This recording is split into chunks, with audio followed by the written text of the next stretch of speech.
And Tina Yazdani joins us now. And Tina, welcome back. You're just back from mat leave and having a beautiful boy. We're so happy to have you with us again. Thank you, Sim. Okay, so I'm glad you're happy to be with us. Now, just over 3 weeks before students return to school, and I think your eldest is going back to school or going to school, and concerning data is emerging about who might be at the front of many classrooms this fall. Yes, Cynthia, there are new concerns about exactly who is teaching students inside Toronto's classrooms. There's been a dramatic spike in non-teachers filling in at TDSB schools. On average, they used replacements 51,000 times last year.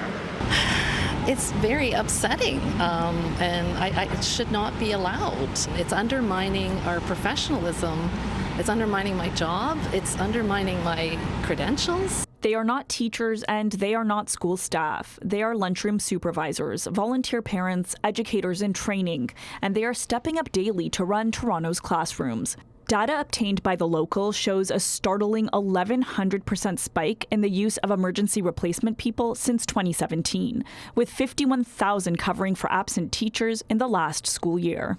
It can be very destabilizing, right? You come home and your teacher hasn't been there and you're not sure when they're coming back. Kate Dupuis says her 2 elementary-aged kids brought up absent teachers almost every day last year. We've been hearing stories at dinner time around the table about which teacher is missing, which class didn't have a teacher, which substitute is filling in. The TDSB tells us emergency replacement people are a last resort to ensure the necessary level of supervision and safety of students when teachers, occasional teachers, and school staff are unavailable. The non-teachers are screened, interviewed, and have completed police checks, but those are the only requirements to substitute. We have to make sure that our students are having access to qualified, educated professionals each and every day to ensure that there are no learning gaps. The need comes not from a lack of qualified teachers. In fact, the Ontario Teachers Federation notes there are currently more than 40,000 teachers in the province not working in the profession. We're told the absences are driven by workplace violence, illness, and poor working conditions like large class sizes. It's just frustrating to me as the parent when I see how we're wasting so much money in our province on like magical unicorn tunneling under the 401 and like wasting hundreds of millions of dollars on a mega spa. This is not right. You know, my kids shouldn't be in a classroom of 35 kids. There shouldn't be mice eating through their lunch boxes. Education is not a priority for the Ford government. The government cuts to education is absolutely affecting schools. Schools are falling apart.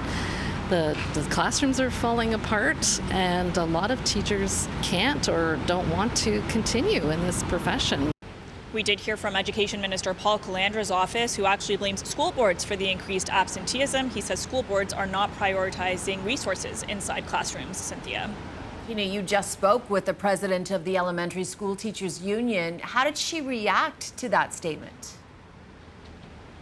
Yeah, at FO, President Karen Brown says the province actually does have the power to make changes today that would improve conditions inside classrooms, and she says the priority should be making classrooms smaller. You're looking at students with unmet needs, students who the average student is struggling because of the interruptions in there. So smaller class sizes will help address some of those issues. Will also address some of the issues of violence. And hopefully with smaller class sizes, we will provide more attention to some of our most vulnerable students.